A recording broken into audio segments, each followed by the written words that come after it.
किसानों ने दिल्ली के जंतर मंतर में प्रदर्शन की अनुमति मांगी तो कोर्ट ने कहा हाईवे आपने रोक रखे हैं, अब शहर के अंदर प्रदर्शन क्यों? हरियाणा के झज्जर में डिप्टी सीएम दुष्यंत चौटाला के खिलाफ किसानों ने खोला मोर्चा।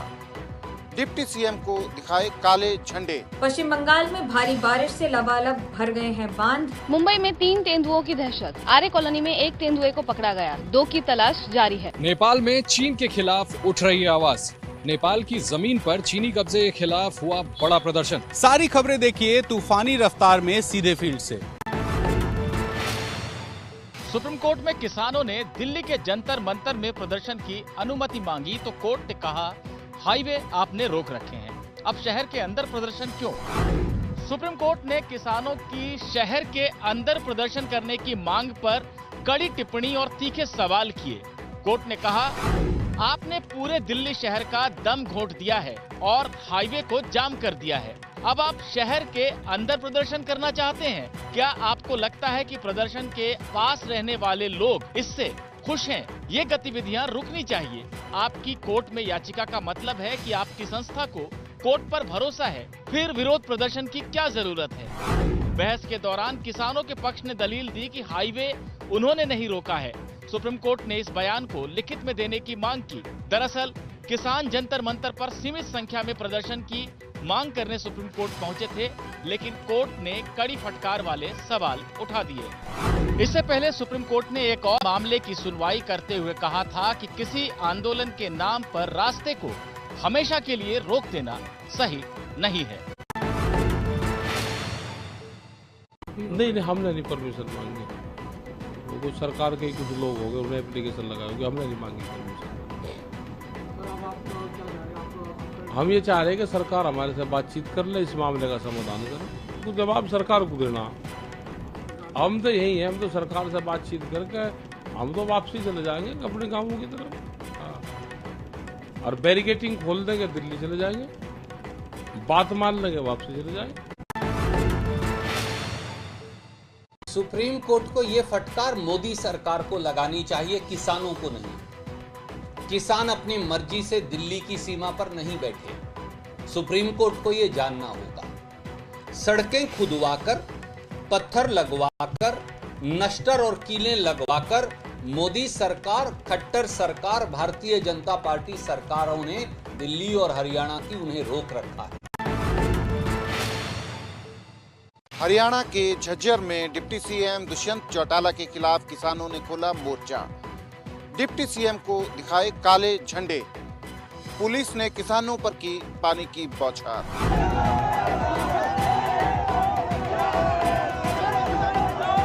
एक तरफ किसानों के हाथों में काले झंडे हैं, बैरिकेडिंग के दूसरी तरफ पुलिस और सुरक्षा बल है। खींचतान हो रही है।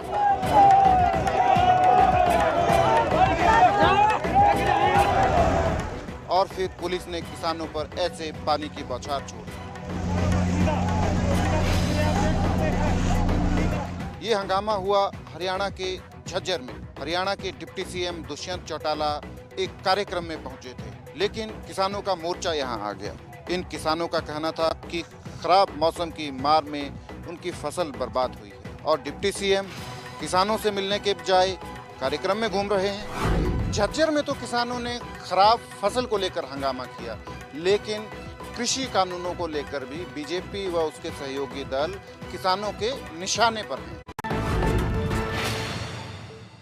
कि पंजाब में प्रोक्योरमेंट का सीजन शुरू हो रहा है, उसमें पहले जो प्रोक्योरमेंट है वो 1 से शुरू होती है, 1 अक्टूबर से, लेकिन इस बार केंद्र सरकार ने उसको 10 अक्टूबर से कर दिया है। मैंने उनको रिक्वेस्ट की है कि आप इसको अभी शुरू करवाएं, तो उन्होंने मुझे विश्वास दिलाया है कि मैं बात करके इसका हल करूंगा। नवजोत सिंह सिद्धू पर कैप्टन अमरिंदर सिंह के आरोपों पर कांग्रेस का पलटवार। हरीश रावत ने कहा सिद्धू राष्ट्रवादी हैं, किसी के प्रमाण पत्र की जरूरत नहीं। कुछ मामलों में श्री सिद्धू जी की भावनाएं से हम अवगत हैं। कोई ऐसा कदम नहीं उठाया जाएगा जिसमें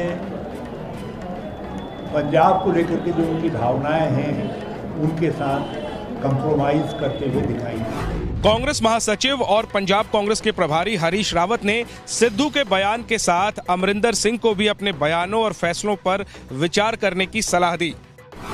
जो बातें कही हैं कैप्टन अमरिंदर सिंह जी, उस पर फिर से विचार करें और भाजपा जैसी पंजाब विरोधी, किसान विरोधी पार्टी को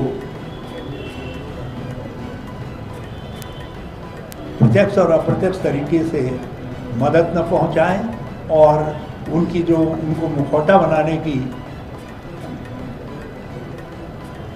कोशिश है, उस कोशिश को वो नकारें। सिद्धू का जिस तरह हरीश रावत ने बचाव किया है, उससे एक बात साफ हो गई है कि कांग्रेस कैप्टन को मनाने के मूड में कतई नहीं है। वहीं दूसरी तरफ सिद्धू पंजाब कांग्रेस अध्यक्ष पद पर बने रहेंगे। उनके और चन्नी के बीच का विवाद भी लगता है कि सुलझने के कगार पर है।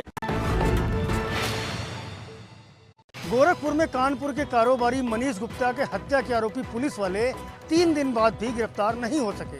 पत्नी मीनाक्षी ने पुलिस की जांच पर सवाल खड़े करते हुए मामले की सीबीआई से जांच कराने की मांग की।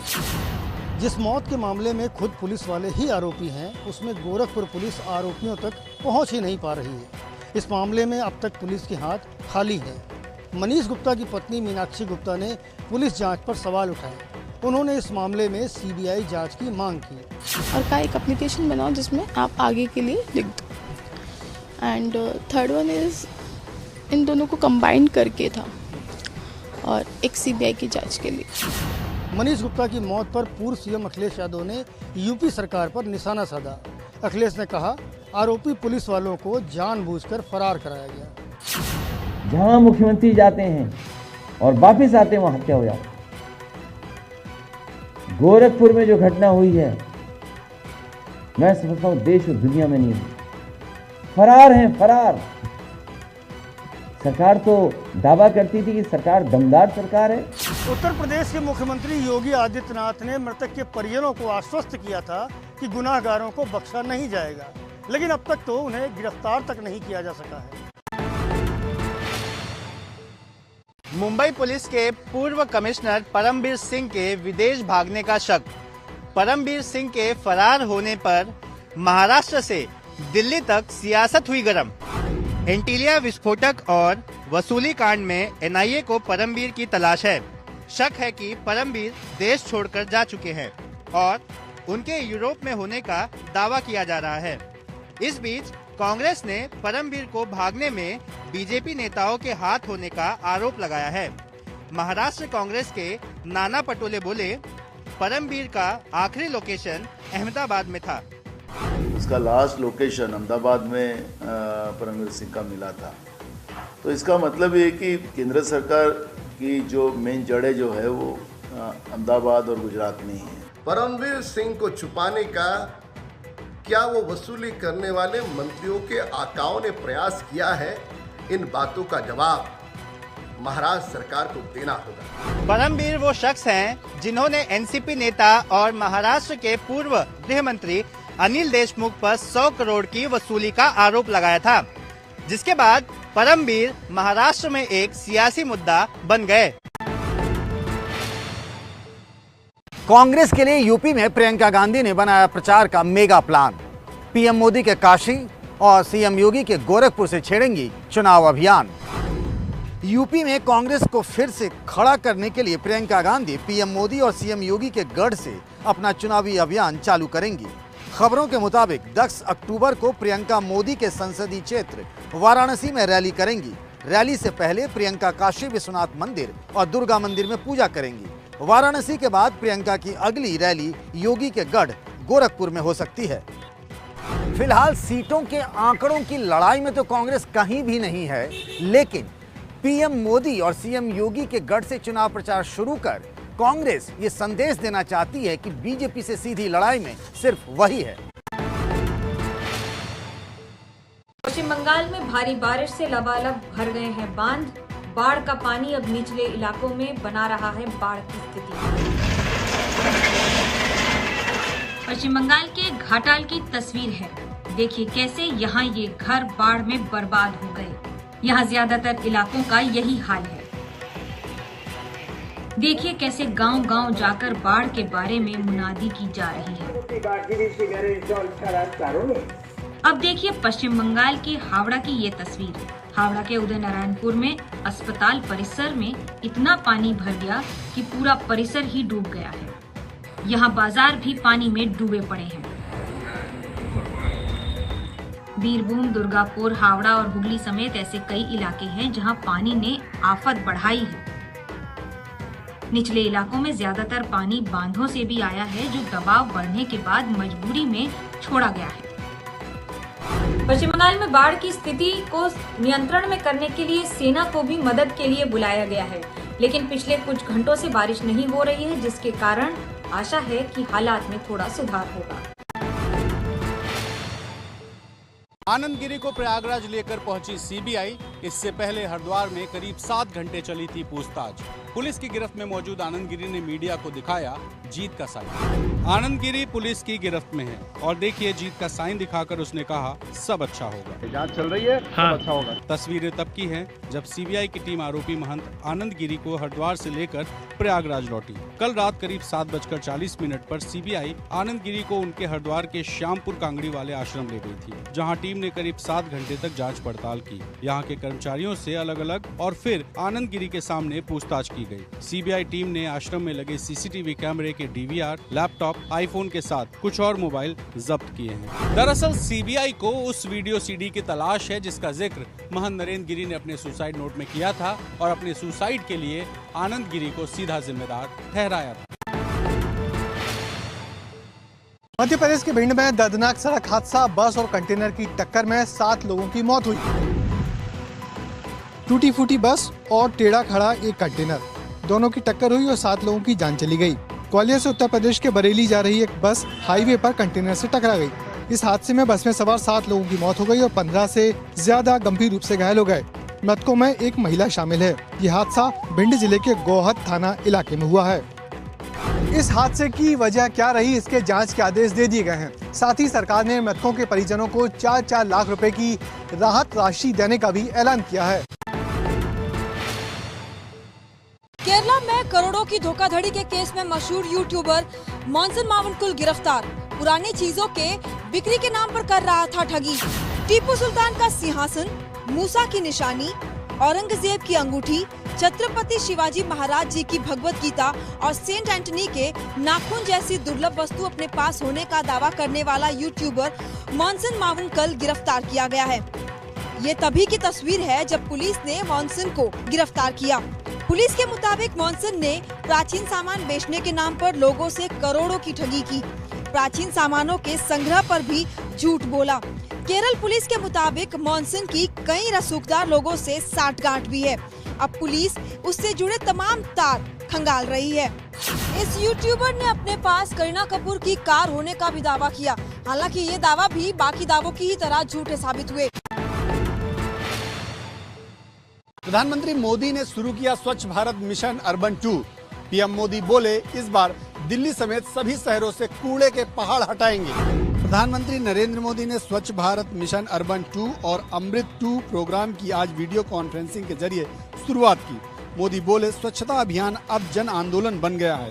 स्वच्छता अभियान को मजबूती देने का बीड़ा अब नई पीढ़ी ने उठा लिया है। आधुनिक फैसिलिटीज में कूड़े कचरे को छांटा जाएगा, रिसाइकिल हो पाने वाली चीजों को प्रोसेस किया जाएगा, अलग किया जाएगा। इसके साथ ही शहरों में बने कूड़े के पहाड़ों को प्रोसेस करके पूरी तरह समाप्त किया जाएगा। स्वच्छता मिशन के दूसरे चरण में कई लक्ष्य रखे गए हैं, जैसे 2.64 करोड़ सीवर कनेक्शन और 2.68 करोड़ नल कनेक्शन दिए जाएंगे। नेपाल में चीन के खिलाफ उठ रही आवाज। नेपाल की जमीन पर चीनी कब्जे के खिलाफ हुआ बड़ा प्रदर्शन। चीन के राष्ट्रपति शी जिनपिंग की तस्वीर को आग लगाई। चीन की दादागिरी के खिलाफ नारेबाजी हुई। ये तस्वीरें नेपाल की राजधानी काठमांडू की हैं। चीन के खिलाफ यहाँ लोगों ने विरोध प्रदर्शन किया। नेपाल में चीन के खिलाफ लोगों का गुस्सा लगातार बढ़ता जा रहा है। वजह वही पुरानी है, चीन का अतिक्रमणकारी रवैया। लोग अब चीन गो बैक के नारे लगा रहे हैं और जिस नेपाली जमीन पर चीन ने कब्जा किया है उसे वापस लौटाने की मांग कर रहे हैं। दरअसल चीन ने नेपाल को झांसे में लाकर उसके 150 हेक्टेयर जमीन पर कब्जा किया है। चीन की ये हरकत एक बार फिर उसके विस्तारवादी रवैये को दिखाती है। जर्मनी के एक शहर में आया बर्बादी का बवंडर, कई घरों को नुकसान। बवंडर की चपेट में आने से 6 लोग बुरी तरह घायल हुए। तूफानी बवंडर का ये मंजर ध्यान खींचता है, लेकिन ये बर्बादी का बवंडर है। देखिए कैसे ये घूमता हुआ समंदर किनारे इलाके में पहुंचा और जहां जहां से ये तूफानी हवा गुजरी बर्बादी हो गई। जर्मनी के कील से ये वीडियो सामने आया है। कील शहर में कल कई जगह तूफानी बवंडर आए। तूफानी बवंडर की वजह से कई हादसे भी हुए हैं, जिनमें कई लोगों के घायल होने की खबर है। तूफानी बवंडर की वजह से कई इमारतों और घरों को भी नुकसान पहुंचा है। जर्मनी के इस इलाके में हर साल 60 बवंडर आते हैं, लेकिन कल जो बवंडर उठे उसकी ताकत ने यहाँ के लोगों को सदमे में ला दिया।